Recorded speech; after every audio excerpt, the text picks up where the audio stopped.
Abortar! Abortar! Uma aeronave se desintegra sobre o deserto da Califórnia. É um baque muito forte quando você tem um acidente onde você perde um membro muito próximo da equipe. Os investigadores lutam para descobrir por quê.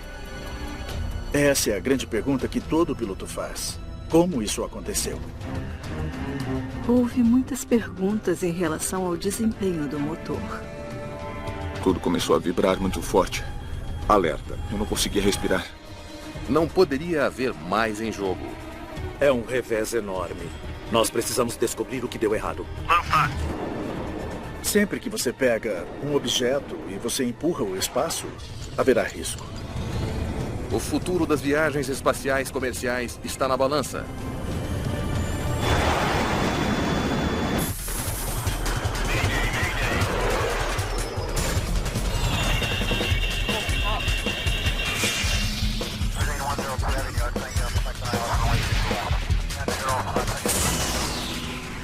Mayday.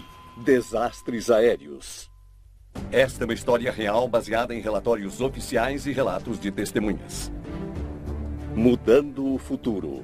O aeroporto espacial de Mojave, no sul da Califórnia, abriga algumas das pesquisas aeroespaciais mais avançadas do mundo.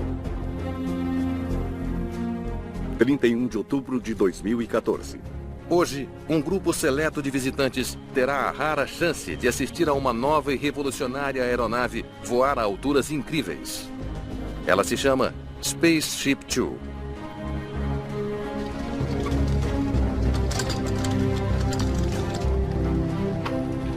Iniciando o sistema. A nave espacial foi projetada pela empresa aeroespacial americana Scale Composites. Luzes verdes no painel todo. Há apenas 2 pilotos de teste a bordo do voo de hoje. Mas a empresa espera que essa aeronave exclusiva logo esteja transportando clientes pagantes até os limites do espaço e de volta para a Terra. Iniciando o checklist de pré-lançamento. Entendido. O projeto é uma criação do multibilionário Sir Richard Branson.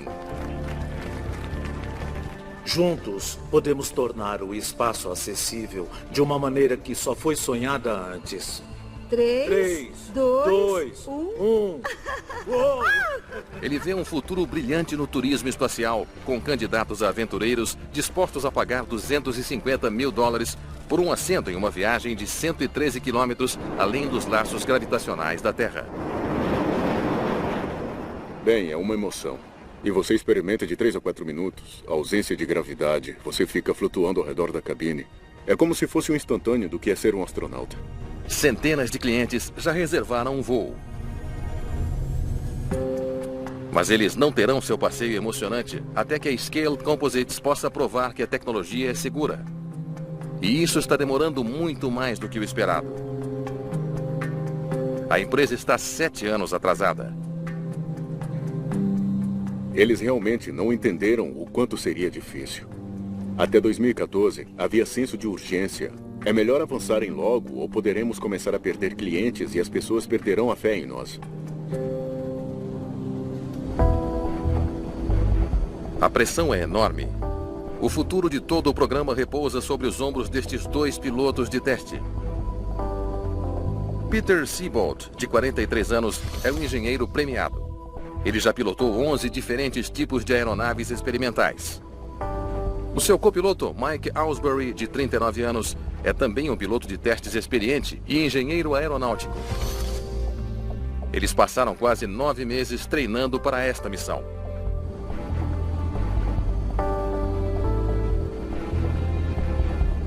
Esses homens são pilotos de teste. São pilotos muito experientes. Eles são os melhores. A sua nave espacial, impulsionada por foguetes, é suspensa de um avião a jato com uma envergadura de 43 metros. A aeronave de lançamento chama-se White Knight 2. Spaceship Two, checagem de comunicação. Spaceship Two, White Knight 2. Entendido, ouvindo alto e claro. Os pilotos da White Knight 2 levarão a nave espacial até 14 mil metros. Nessa altitude extrema, a Spaceship Two se desprenderá da aeronave. disparará o seu motor a foguete e subirá 30 mil metros adicionais até o limite do espaço. Em seguida, ela planará de volta para a Terra. A grande vantagem de um lançamento no ar é que você leva até a atmosfera a 12 mil metros ou mais antes de começar. E isso é uma grande vantagem em relação a ter que ser impulsionado do chão. Monitorando o teste de hoje está um diretor de voo. Ele está em comunicação constante com uma equipe de engenheiros de voo, assim como com todos os 4 pilotos. Ele tem a autoridade para cancelar a missão se algo der errado. Estamos recebendo um alerta intermitente sobre a corrente da bateria. Está mostrando um negativo. Ponto 01. Eu acho que até a energia do pylone desligar não está passando por ela. Base, isso está correto? Isso está correto. Existe um potencial maior. Então ele usa a corrente do pylone. É como uma versão pequena da sala de controle da missão em que você vê o Johnson Space Center. Há muitos dados vindo daquela aeronave, então eles podem monitorar toda a aeronave, bem como o desempenho dela em qualquer momento. A missão de hoje é o 36º voo de teste para Spaceship Two, mas apenas o seu 4º voo motorizado. Eles apenas irão um pouco mais alto e acionarão o motor por um pouco mais de tempo do que o último voo, o voo motorizado 3. Eles testarão um novo motor de foguete que queima um combustível experimental de nylon, projetado para impulsionar a nave espacial até uma altitude de 43 mil metros. Checagens pré-lançamento completas. Entendido. White Knight 2, Spaceship 2, pré-voo completo. Entendido. Base, estamos prontos. Às 9 horas e 20 minutos. White Knight 2, pode decolar. O diretor de voo libera os pilotos para a decolagem.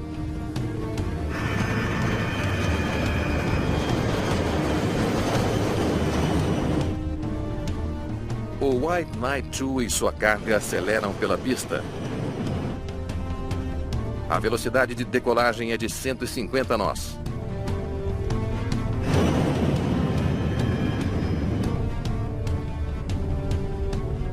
Há uma enorme pressão interna que você põe sobre si mesmo quando começa um desses testes.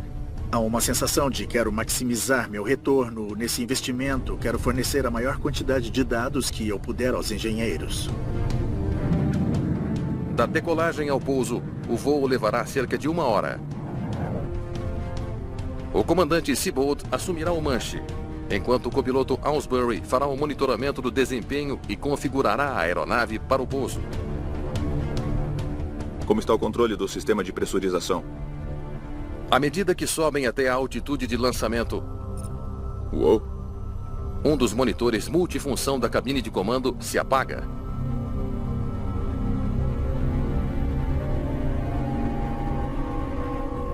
Mas apenas por um momento. Está pronto. Base, acabamos de ter uma falha de MFD do sensor acionando o botão inferior direito. Base, entendido. Estamos vendo reiniciar na tela agora. Eu acho que isso é inédito. Pelo menos na aeronave. Muito bem. Checagens de 30 mil pés. Você está pronto? Pronto.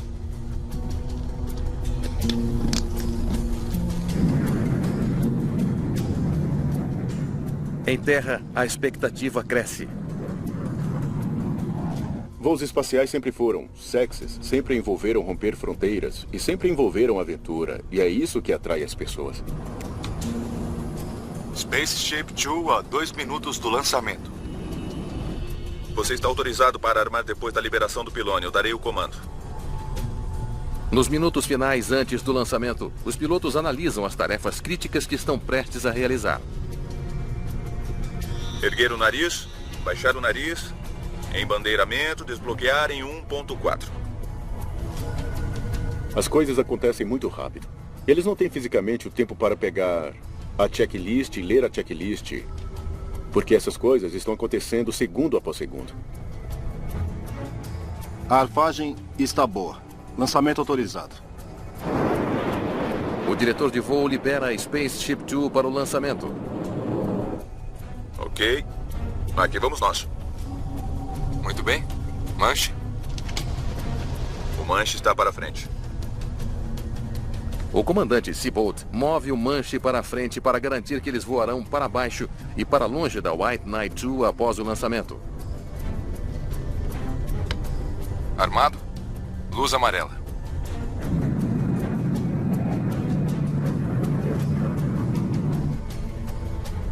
Toda vez que você pega um objeto e você o impulsiona às velocidades de que estamos falando pelo espaço e depois o traz de volta, haverá um risco. É quase impossível torná-lo completamente seguro. E 5, 4... 3, 2, 1... Lançar. Lançar. Lançar.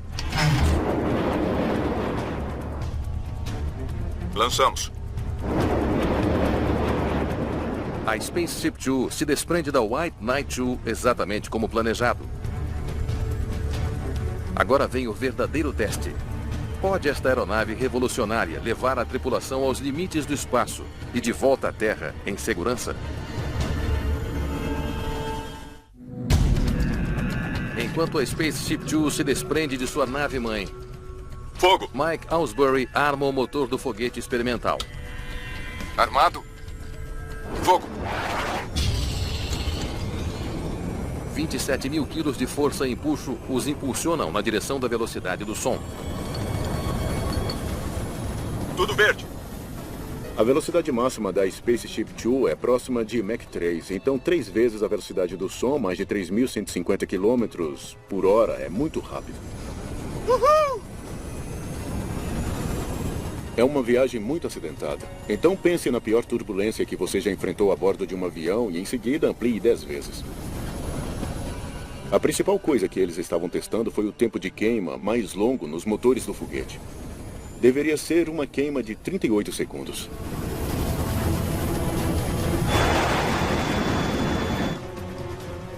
Mas apenas 14 segundos após a ignição, um dos engenheiros observa alguns dados extremamente preocupantes vindos da nave espacial.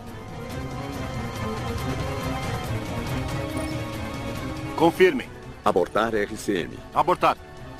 O diretor de voo emite uma ordem desesperada para a tripulação abortar. Mas é tarde demais. Alerta.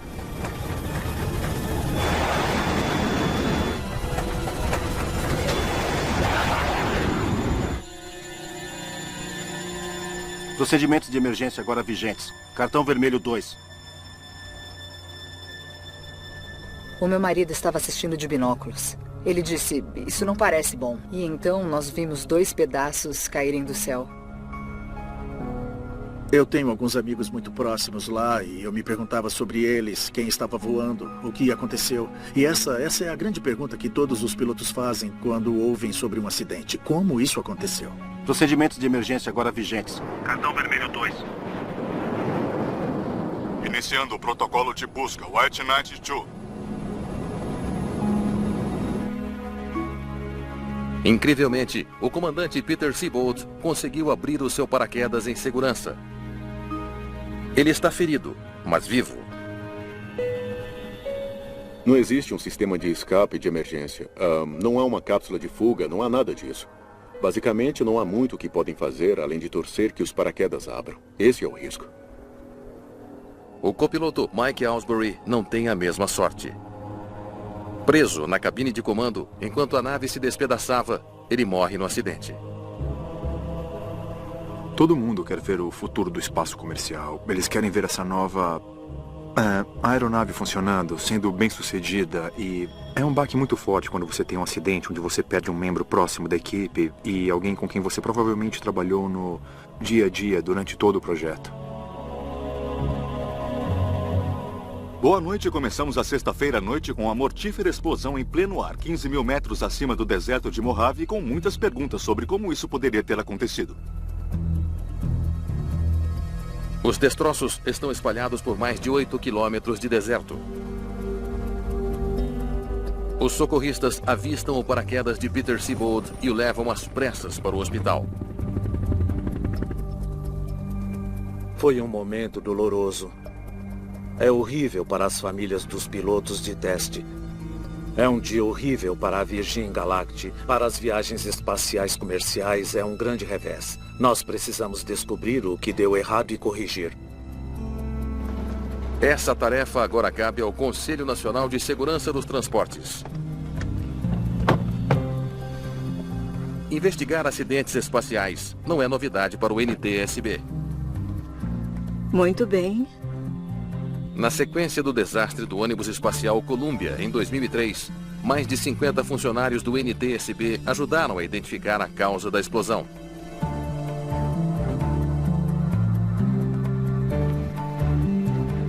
Trabalhar em um acidente espacial comercial comparado a um de uma companhia aérea comercial ou um acidente de aviação geral é muito parecido.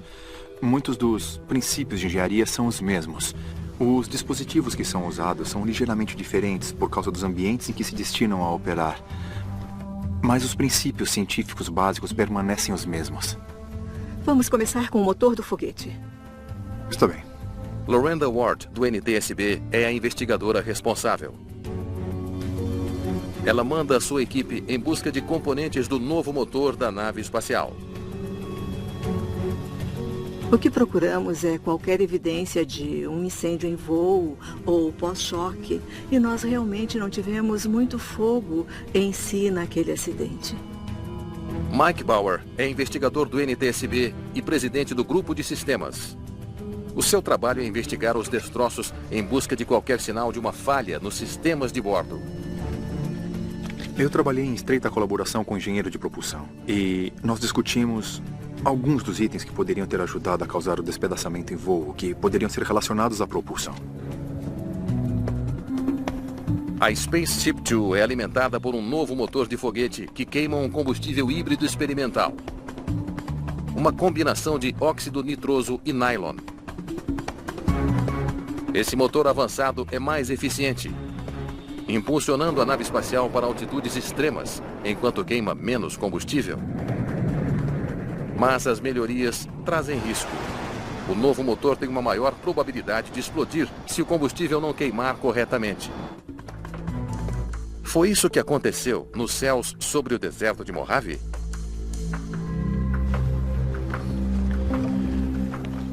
Nós tínhamos uma lista de itens que nos preocupava, que nós queríamos examinar em maior detalhe. Nós ficamos de 4 procurando com muita atenção quaisquer válvulas, acessórios e componentes de alguns dos itens menores que estávamos procurando, incluindo algumas unidades de armazenamento de dados.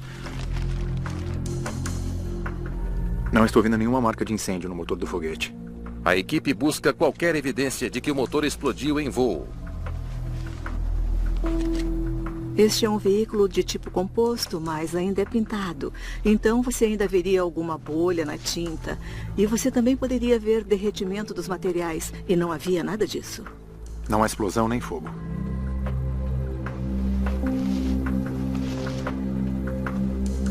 Por estarmos no local do acidente, conseguimos afirmar que o motor não foi uma das causas do despedaçamento da nave. Eliminar uma causa possível é um passo adiante para os investigadores. Mas eles sabem que podem estar diante de uma estrada muito longa em sua busca para descobrir por que esse voo de teste crucial deu tão horrivelmente errado. Abortar!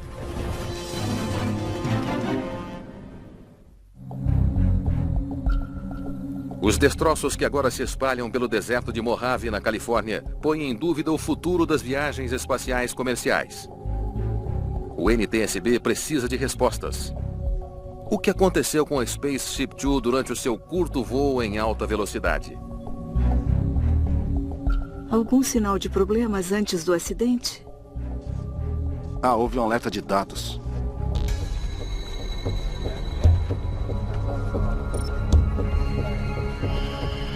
Abortar RCM. Confirmem. Podemos ver os vídeos das câmeras externas?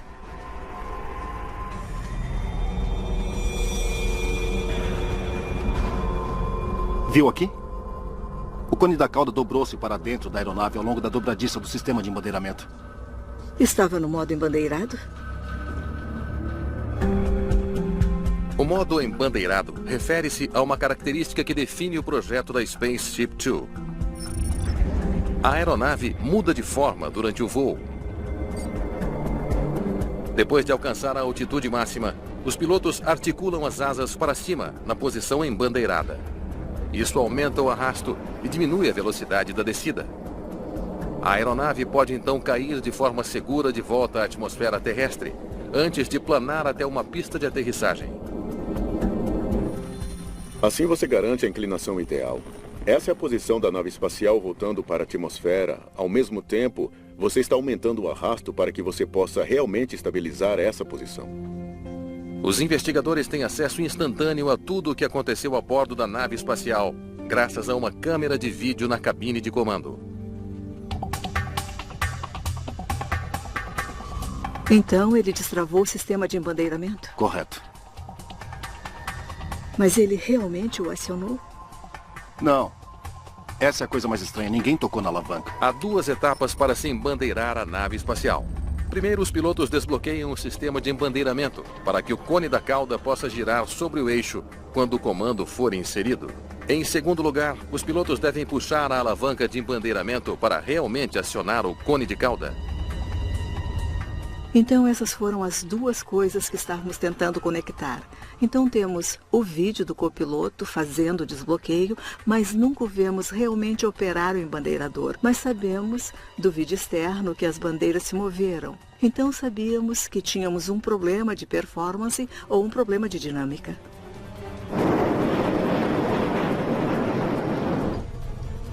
De alguma forma, o sistema projetado para diminuir a velocidade da aeronave na descida foi acionado enquanto a tripulação acelerava para chegar à velocidade do som. Levante o nariz! Levante o nariz! Se o motivo não puder ser encontrado, a visão arrojada de Richard Branson para o futuro das viagens espaciais talvez nunca se torne realidade.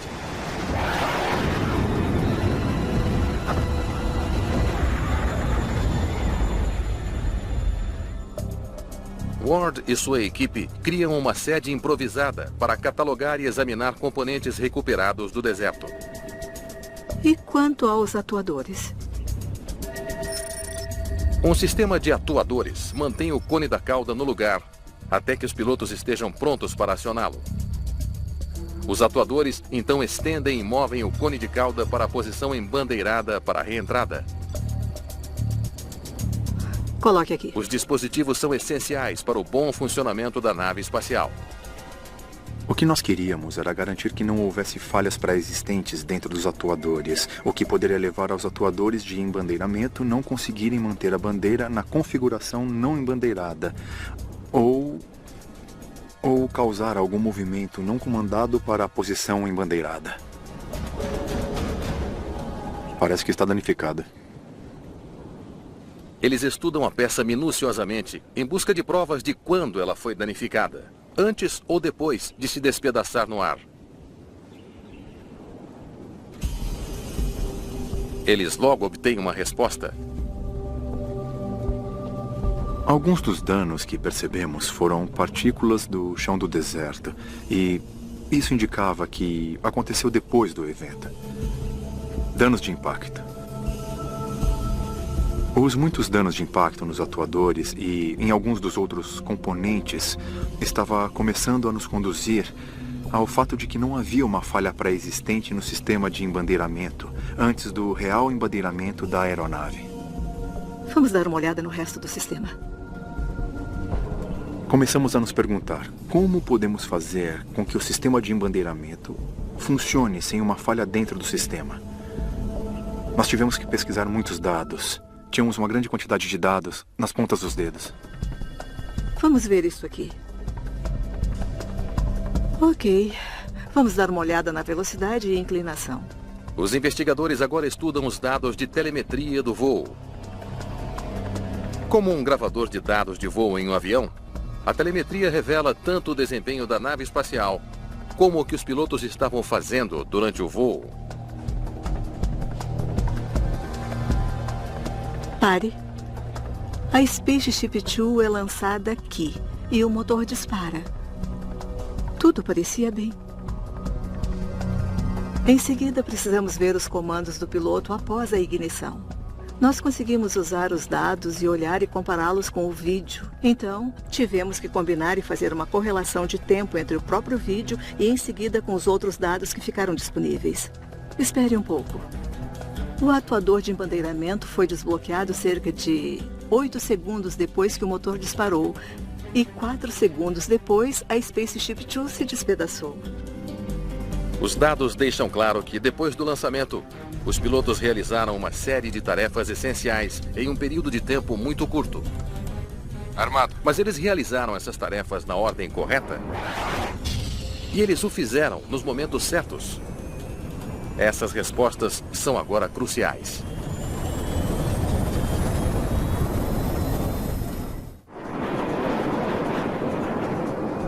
Ok?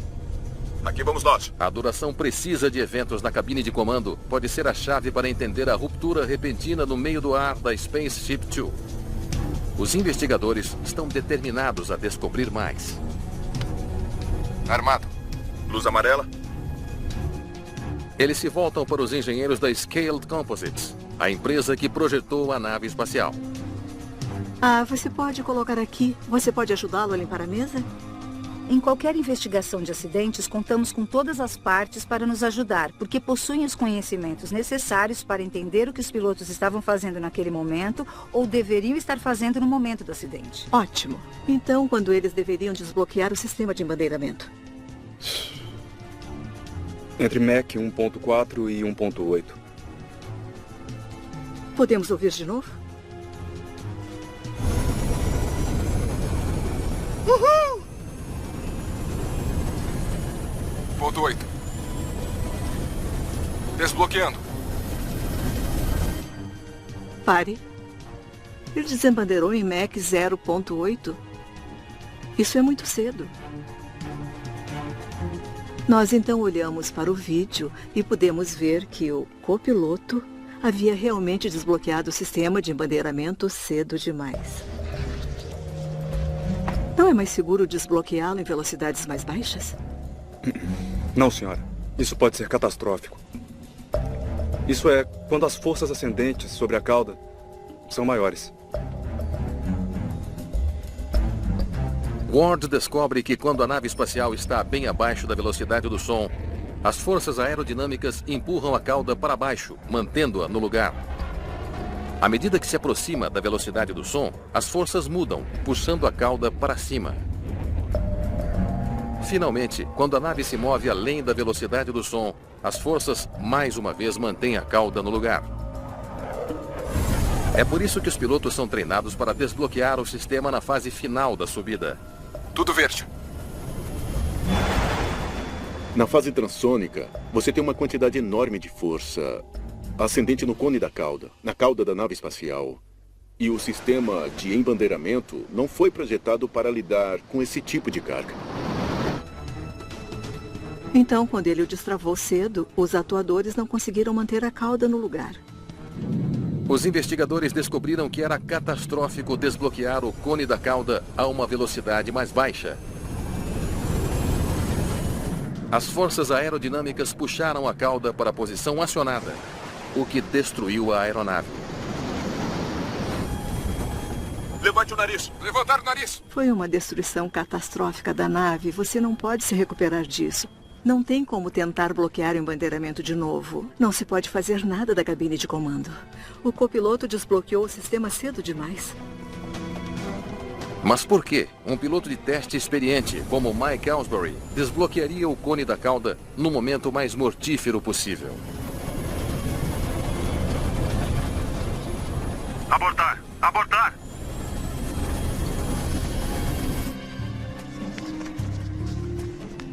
Em busca de uma resposta, eles examinam os seus registros de voo. Eles descobrem que Aylesbury tinha mais de 2.100 horas de voo. Ele havia feito 8 voos anteriores na Spaceship Two. Além de ser um piloto de testes, ele era um instrutor de voo e um premiado engenheiro de projetos na Scaled Composites. Ambos os pilotos de teste eram extremamente qualificados. As suas notas como pilotos excediam as qualificações mínimas exigidas pela FAA. Além disso, eles voaram várias aeronaves da Scale Composites.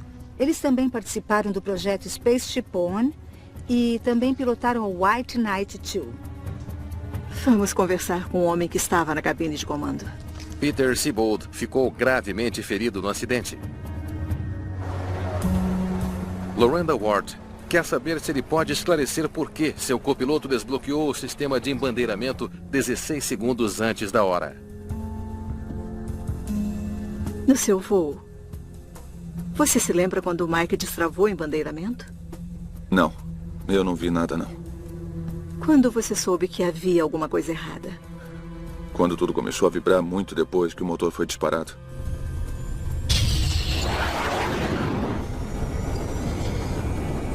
E houve esse voo ascendente muito rápido. Levante o nariz! Levantar o nariz! Alerta. E as forças G simplesmente foram absurdas. Eu não conseguia respirar. Lembra de mais alguma coisa? Na verdade, houve. A tela se reiniciou durante o voo. E isso nunca tinha acontecido antes. Uma tela defeituosa pode ser uma pista importante. A tela se reinicializou durante o voo. A informação inserida naquela tela ajuda a equipe a entender a saúde digamos, o sistema do embandeiramento do sistema elétrico, até mesmo do sistema de propulsão. Por isso, era preocupante que, se a tela não estava funcionando adequadamente, ela podia apresentar informações erradas para a tripulação, o que poderia fazer com que eles tomassem decisões inadequadas durante o voo. Está pronto. Você pode colocar aqui, ó. Aqui, ó. Perfeito. Os investigadores conectam uma tela de reposição com os dados de telemetria do voo para recriar as condições após a reinicialização. A Scaled tinha uma outra tela idêntica. E nós conseguimos usar esses dados e fazer com que a tela mostrasse o que a tripulação estava vendo durante a sequência do acidente. Se os dados de velocidade estavam com defeito e os pilotos pensaram que estavam voando em Mach 1.4, quando realmente estavam voando apenas em Mach 1.8, isso poderia explicar a decisão do copiloto de destravar o embandeiramento precipitadamente. Está exibindo tudo corretamente. Parece que a informação que os pilotos estavam recebendo era completamente precisa. Eles não foram vítimas de uma tela defeituosa. Tudo verde. Os investigadores ainda não compreendem a ação fatal do copiloto.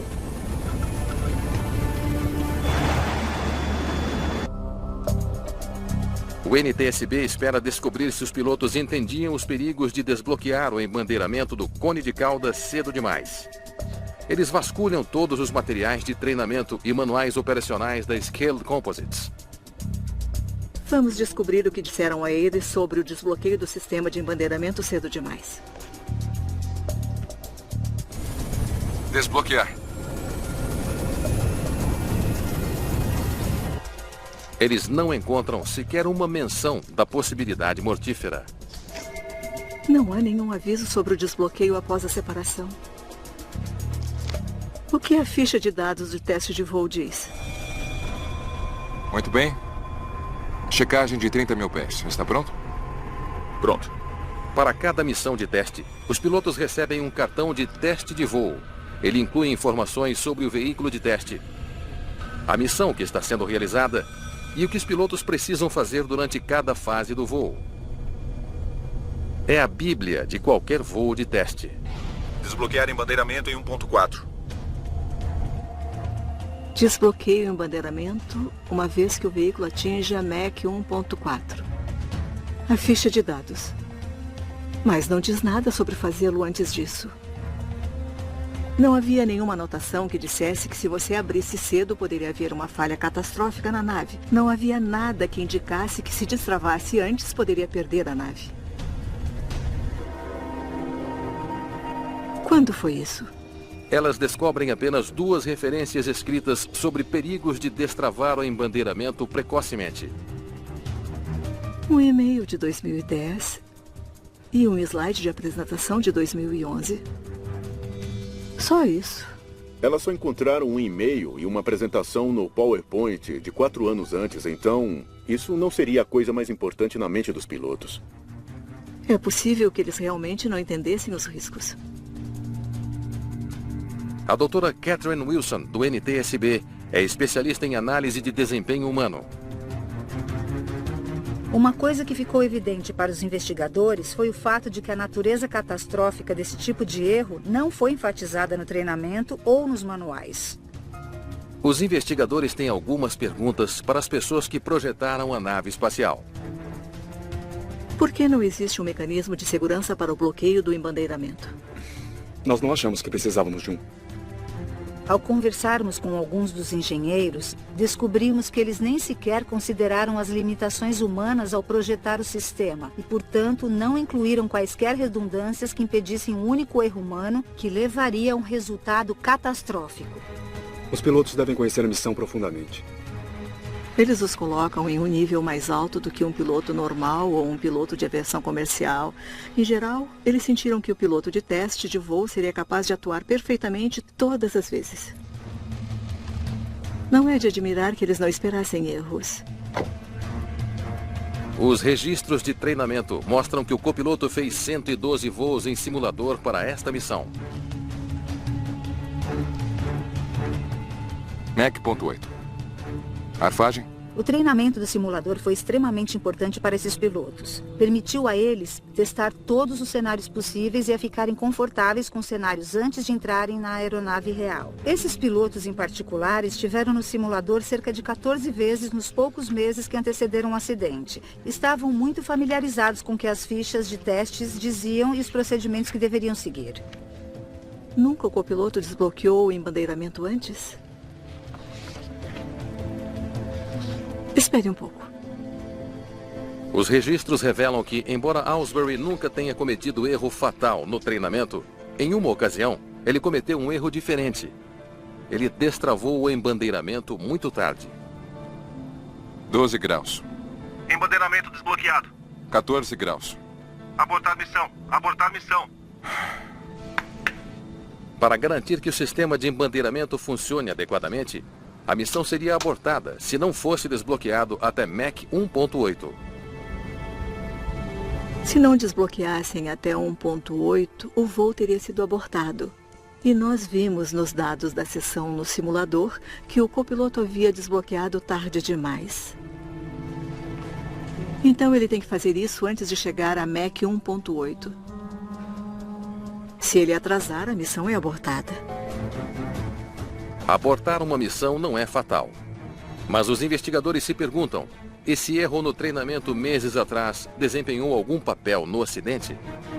Abortar missão, abortar missão. Fogo! Poderia ajudar a explicar o que deu errado a bordo da Spaceship Two.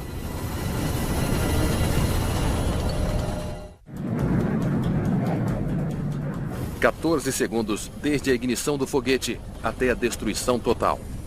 Como o voo de teste da Spaceship Two deu tão errado e tão rápido?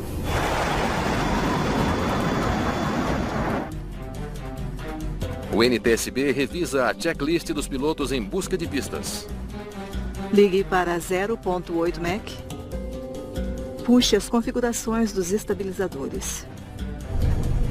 L-4. Checagem completa. Eu darei a ordem. Embandeiramento em 1.4. Está claro que ambos os pilotos tinham as mãos ocupadas durante todo o curto voo. Verifique a sua inclinação. Quando você é pressionado a sempre fazer o que é certo, e no momento ideal e exato, você pensa, certo, eu tenho que me adiantar a tudo. Mude a arfagem para... O que significa não ficar atrasado. Ah, eu preciso fazer isso, não. Eu precisarei acionar este interruptor num determinado tempo, então eu estou pronto para fazer isso agora mesmo.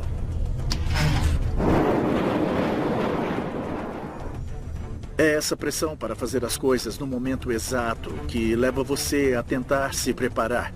o que pode levar você a fazer algo precipitado ou inadvertidamente.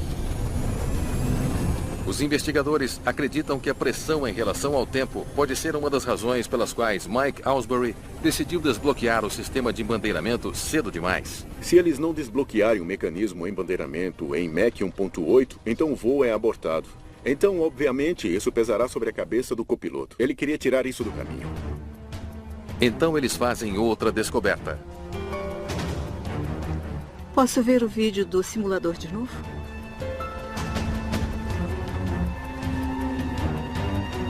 Não é o mesmo ambiente. O simulador de treinamento não replicou a sensação real de um voo motorizado. Não vibrou, nem simulou forças G.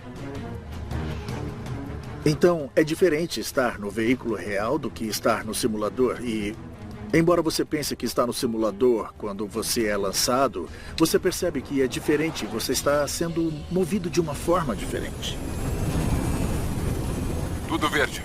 Essas vibrações e cargas podem ter afetado a tomada de decisão do copiloto naquele dia e acrescentado pressão adicional sobre ele em termos de completar as suas tarefas em tempo hábil. Uhul! O último voo motorizado do copiloto foi em abril de 2013. Então ele realmente não esteve em um voo motorizado há 18 meses. Mesmo que você seja um piloto de teste muito bom, deve ser um pouco enervante ter toda essa vibração e cargas G e velocidade. Os investigadores finalmente entenderam o que houve. Era um ambiente desconhecido. Ele tinha muito o que fazer. Ele tomou a decisão de desbloquear cedo, talvez não percebendo as implicações mortíferas disso. Só porque são pilotos de teste, não significa que eles não sejam humanos, que não cometerão erros. É possível e temos que levar em consideração todas essas limitações dos nossos pilotos. O NTSB culpa a Scaled Composites por não garantir que os seus pilotos entendessem as consequências de destravar o sistema de embandeiramento cedo demais e de não tomar medidas para evitar que isso acontecesse. Levantar o nariz! Se eles tivessem pensado um pouco mais sobre como eles poderiam ter impedido esse desbloqueio precoce, apenas confiando no treinamento e ter um desempenho perfeito todas as vezes. Desbloqueando. Se tivessem um sensor que fisicamente os impedisse de desbloquear até passarem o limiar apropriado, isso teria impedido esse acidente. Alerta. Abortar.